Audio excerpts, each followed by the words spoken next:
Valdis, the EU aims to lead in AI governance. We have touched upon this before, and there was a great show in Paris about this topic just last week, or the beginning actually of this week.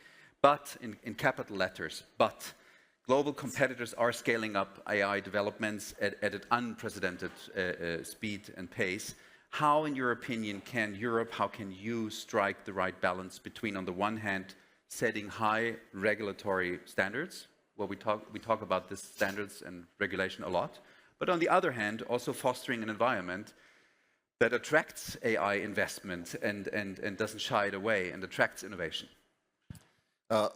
Indeed, that's where we need to find this right balance. Of course, we must recognize that AI is coming with great potential, with great opportunities, but also with great risks. And those risks need to be managed. So that's why we have this emphasis in our regulation on which we call human-centric artificial intelligence. So that's something which is obviously important to maintain as we go about with this development of AI, but it's also clear that it requires lots of innovation and lots of investment. And that's why one of the initiatives when, well, first of all, that's why we're recognizing AI as one of the critical technologies which we need to develop, and when we discuss initiatives like competitiveness fund, which we are setting up, when we discuss initiatives like important projects of common European interest and so on. AI is certainly part of this picture, and concretely we are now also working on rolling out at least 15 AI factories in EU and at least 3 AI gigafactories. So it also requires obviously lots of investment to keep up with this pace. Philip, what's your perspective on the statement of Mr. Dombrovskis and on the notion of human-centric AI development in Google's perspective? What does it mean? Is there any difference? So I think human-centered AI as a goal is just the right goal to have. AI is an incredible technology. It may be the most foundational technology shift that we're all experiencing in our lifetimes. In a way, AI is not just an innovation. It's an innovation in how we do innovation, because it can fuel so many other innovations as a consequence. So it's incredibly exciting, and it's also impactful. And of course, it needs some guardrails to make sure it goes into the right direction. I would say at the same time, the guardrails need to not slow us down in the development of AI. I would think about it this way. So imagine that you are a 400-meter runner running around a track, and you've just started the race. And you think it's a 400-meter race, and once around the track, you will be done. Well, with AI, actually, the goalpost is moving out further and further, because the race is not going to be done. It's going to be with us for years and years to come. But isn't that true for any kind of innovation? And the race is going to be faster and faster, because it's growing exponentially. One of the unique things about the AI revolution is the speed with which it is happening, right? We're talking about innovation cycle of months, not years. So I think that's unique, and that's something we need to embrace in Europe, that the speed is so high that we need to be fast. We cannot just sort of wait for things to unfold, but we need to adopt it fast. Do you think that currently Europe is doing everything right from your perspective? I think we have... Or are there any things where you say, this could be better or that could be different from a Google perspective? And no worries, we're coming to the opposing view in a second. I think everybody could do something better and more ambitiously in AI. Let me start with what we're doing well. We have a lot of great research in AI in Europe. We have incredible research institutions, not only universities. We have Max Planck Institute. We have AI leadership in many ways. In fact, just last year, the Nobel Prize in Chemistry was awarded to 2 people working at Google, but here in Europe. So Demis Hassabis and John Jumper, 2 researchers in chemistry on AI. So there's a lot of groundbreaking research happening in the EU, in Europe. But I think the translation into products is worthy of acceleration. I think it needs to happen much faster, because the speed of deployment when you look at the US and China is faster. Companies are adopting AI at a more rapid pace. Innovation is happening a bit faster elsewhere.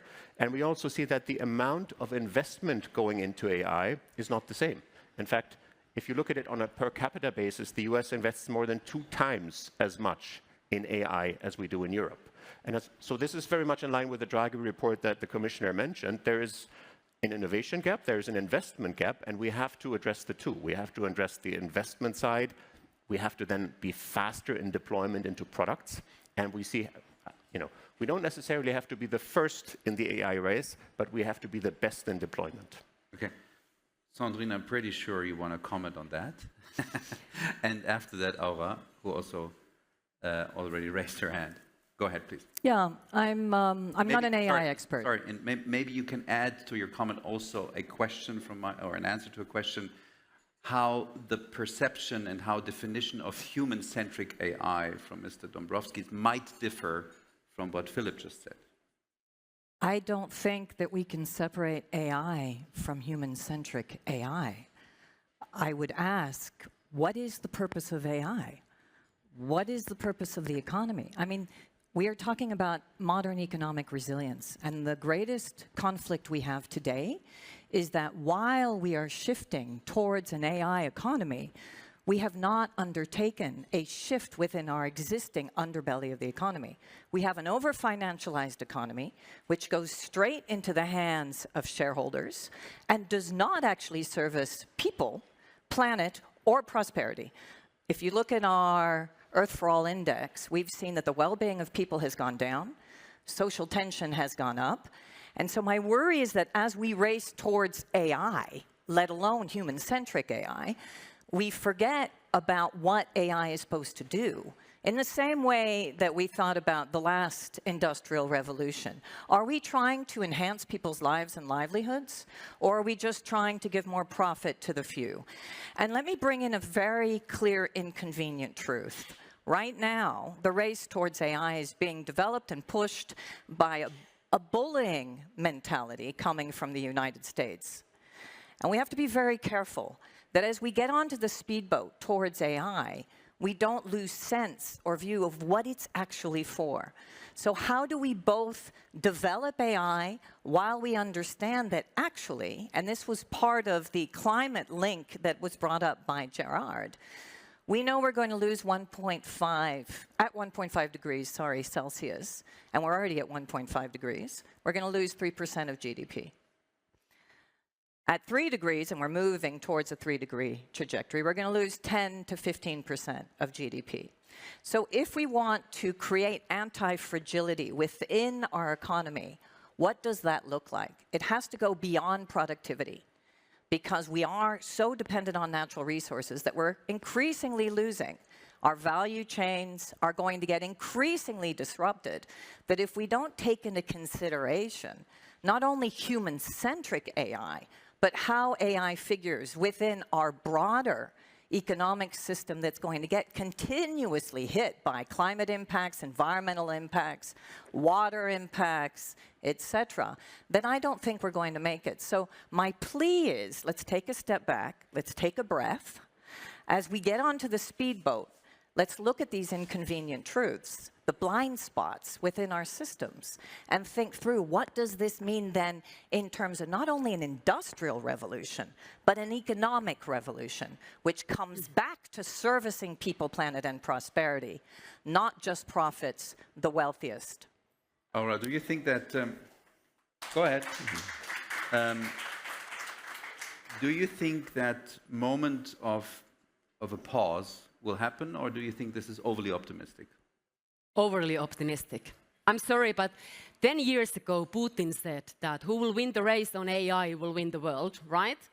And we are definitely not winning, we are losing. Why I entered to the politics is that... Humankind or Europe? Europe, the EU, is that the EU is getting this completely wrong. 4 things. We don't have the single market here. The second thing, we are over-regulating this market. Third thing, we don't have risk capital, we don't have the capital markets union, and fourth thing, we don't have the talent. And I heard earlier that we are winning in robotics. No, we are not. It's South Korea, it's Singapore. So Europe is not leading on anything else than regulation, and we need to stop this. We have GDPR, Data Act, Data Governance Act, AI Act. On AI Act, yes, I completely agree that when you are talking about high risk, sure. But now with the code and practice on AI, and it's super confusing. You are literally asking from companies to report back to civil servants in Brussels every 6 months when they are developing their technology and services. I'm sorry, have you ever worked on private sector? It doesn't function like that. No one wants to report back to civil servants in Brussels who don't have the expertise and talent to understand that. We need innovation, but it doesn't happen like this. It's confusing, and also with these 300 pages on AI Act, not even the best lawyers can read it. How do you expect companies to do that? And then Commissioner Virkkunen is saying, don't worry, it's not about SMEs, they are excluded. No, they are not. The aim of a startup and SME is that it will be a scale-up and a big company. So, of course, you need to comply with the rules from the start if you want to scale up in Europe. And I just give you one example why we don't have this capital markets union we have been working on 15 years. When you, in your big speeches from the Commission, is that, oh, we all want to have it. But then you ask Prime Minister from Finland, Petteri Orpo, are you ready to harmonize taxation in the EU? Oh, no, no, no, you don't touch taxation. Are you ready to harmonize insolvency law? No, no, no, no, no, you don't touch our insolvency law. Are you ready to open up your pension funds for defense funding? Oh, no, no, no, no, you don't touch our pension funds. Come on, guys. How do you create the capital markets union? So it's a one thing of having these big speeches that we want to have innovation, we want to have financing and so on. And then when you ask the concrete questions, then it becomes a problem. Thank you very much. Mr. Dombrovskis, I guess after the statement you don't need a coffee anymore, right? You still can have one, but first maybe, I mean, Aura addressed specifically the Commission. So I want to give you the opportunity to specifically answer to those. Well, I think we're basically talking the same thing. Maybe I'm just expressing myself in less dramatic terms. But do we agree that we need to simplify our administrative burden? Yes. And that's exactly what we are dealing with, and that's exactly what I'm in charge in a commission to coordinate this overall work. And to simplify, obviously, we need also input from stakeholders, from companies, what is working, what is not working, how the cumulative effect of all our different legislations is interacting, how to simplify. And as already mentioning in previous panels, that one of the proposals for simplification is exactly the digital package. Well, the first omnibus will be putting forward will focus on sustainability reporting, but there are also many other areas. So, and there, in a sense, to pass the ball back to the court, I'm confident that as a European Commission, we will come out with substantial proposals on reduction of administrative burden. But what is important is that then it also passes the co-legislators, that then the European Council, Member States and European Parliament is acting swiftly and prioritizing those simplification proposals and hopefully not complicating them on the way. Philip, I was just wondering whether you actually do think the same as Aura, but in your diplomatic Google approach, you're kind of dressing it up differently. Can you elaborate a little bit on that and be honest? Look, I think, Aura, you made some very important points. There is a tendency towards regulation in the EU being very extensive and complicated. When I speak to my colleagues in our legal team, we often use our own AI tools to interpret all the regulations that we face, because it's really hard. Say that again. You're using your own AI tools in order to understand European bureaucracy? Absolutely, because they overlap, because you have different, both at the EU level they overlap, and then at the state level as well, where we have to actually make sense for what actually takes precedent. Is it this? Is it that? So it's complicated, and I would say it's not only complicated for a large company, it's also complicated for startups. At least you don't have to pay for those tools. So that's how you comply with the DMA, the Digital Markets Act, with the AI. I have to say about the Digital Markets Act, one thing is that, you know, Thierry Breton, our dear commissioner from the last term, he gave these big speeches again about digital champions in the EU that we want to see, right? But then when you grow to be big in the EU, then you are welcomed by the Commission services to explain your business model, and we might split you because you are too big for this market. So that's a little bit also like, I don't understand, do we actually want to have those big companies?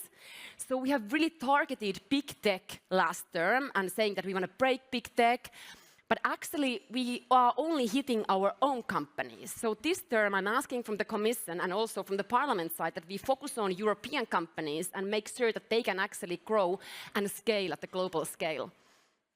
Sandrine, but sorry, actually we've interrupted Philip, so you want to finish your statement and then... Oh, sorry. You asked for conversation, so you know. No, absolutely, that is good. But you know, Philip wanted to be interrupted in order that he doesn't have to elaborate on that. But I don't want to get him out of the trap. What would you like to know, Dominik? Nothing. What would you like to say, my dear? Look, I would say we need to speed up in AI, and with the topic being AI and resilience, AI is the most fundamental technology ahead of us. We have an investment gap, I spoke about that. We need more infrastructure in Europe for AI. That means both data centers, but it also means the applications that you build on top of that, and we need more of that. I think we do have the skills. I think we have an incredibly... So look, as Google, we have 30,000 people in Europe. So we love being in Europe, right? We are bullish on Europe. We think it's wonderful in terms of the people and the talent here, as well as the market. It could be easier to do business in Europe, and it should be. Well, to your point, we should make it easier for tech companies, whether they're large or small, and basically for any company. I get a lot of questions from German companies that say, we would like to try something with AI, but we don't know if it's in line with the AI Act. That's not a good thing. If a large German company says they cannot start on something because of this, then I think the people who profit are probably the consultants and the lawyers, but not actually the consumers. And we want it to be focused on consumers. Sandrine, yeah, I want to come in on the consultants and the lawyers, because that's clearly who, in the omnibus, for example, if we look at the greatest issue around reporting, it's predominantly the fact that, yes, we have too much reporting, but it's the big five, it's the big accounting firms that are making the most money on the reporting. Yeah. If you talk to any company or investor who has to continuously report to our standards, which, by the way, are gold standards and should be maintained in order to enable us to meet our CO2 reduction targets and our net zero targets. But the fact is, we can simplify. We absolutely can, by reducing, by optimizing, by simplifying the way in which our standards work together. And we also need to look at international standards. But I want to come back to the twin transition, which is the goal of the European Union, which is to enable full digitalization as well as full decarbonization. And I think the key there is, will we continue to stay on track in terms of the decarbonization piece? Because I'm not sure we will if we only think about the digitalization piece. We know that the United States right now is chasing as many molecules and electrons as possible, even thinking of invading and calling its 51st state, Canada, so it can have cheap energy. The geopolitics are so intense. And that becomes the question. As the geopolitics become more intense, and as we hear exactly rightly what we're going to do at the European level in order to increase our defense budgets, in order to increase our digitalization budgets, in order to enable more digitalization, at the reduction, obviously, of some of our climate budgets, because the money's got to come from somewhere, and our aid budgets, which we've already seen go down because of our defense spending. Where then do we continue on that twin transition path? Will we truly enable that twin transition? And that's my question. I'm not saying we won't, but I'm saying then how do we do that? Where are the solutions so we can continue to find the money? Last point, start taxing where we need to tax. We've got windfall profits coming from the big oil and gas companies of 2.8 billion per day. Windfall profits that we do not tax while we have an increase in energy poverty.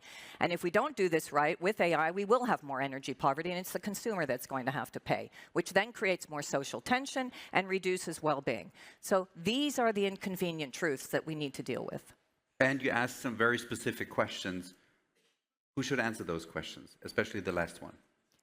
Those questions need to be answered not only by policy leaders, but also by business leaders. What are you in business to do? Are you in business only to make profit for yourself and your shareholders? Or are you in business to really be part of this human revolution Because it's not just an industrial revolution, it's whether we're going to survive and thrive as we're faced with the greatest existential threat we've ever been faced with, which is climate change. That is the question. Who's going to step up to the plate? Right now, I don't see a lot of courage. The purpose of a company is, according to Peter Drucker, the purpose of a company is to create a customer. Well, I would say the purpose of a company is to see how your business does its business, not on the back of the citizen, but actually by truly looking at the way in which you can service the economy, and the economy can service people, planet, and prosperity. Right now, the purpose of the company, by the way, is no longer about the customer. It's about the shareholder. Good point. Mr. Dombrovskis. I probably will comment a bit this point on taxation, because indeed this is something we will need to deal with, because traditionally we had been taxing what's called factors of production, which have been traditionally interpreted as capital, land, or physical factors of production and labor, but we have increasingly digital factors of production, so this discussion of how it's going to be taxed will be very relevant. And there were already some first steps in this regard, also with the OECD global deal on global minimum taxation, and also on fair allocation of taxing rights closer to where the actual economic activity of digital companies is taking place. Unfortunately, now with the US administration, they have signaled that they are not interested in this deal, and even threatening those who are applying this deal, which means that this conversation will probably, if it stays like this, if we will not have eventually this international OECD deal, this conversation will move back to the EU level, because that is obviously an issue on both of those topics, on global minimum taxation and fair allocation of taxation rights. We actually ran out of time, but due to the fact that you spiced up the discussion before in such an enormous way, you have the last word. Thank you so much. Yeah, I just wanted to say that during this term, what I hope from Valdis Dombrovskis and myself is that the EU will enable, right? Because we are asking EU money, we are asking regulation, but this term, hold us accountable that we will actually enable and make these companies flourish in this continent. It requires data, for sure. It actually requires also cooperation between the US companies and EU companies, because we are lacking of data. So next year when we will see you, I hope that you will hold us accountable on that. Thank you very much. There are some panels that are too short, too long. This one was too short. Thank you so much.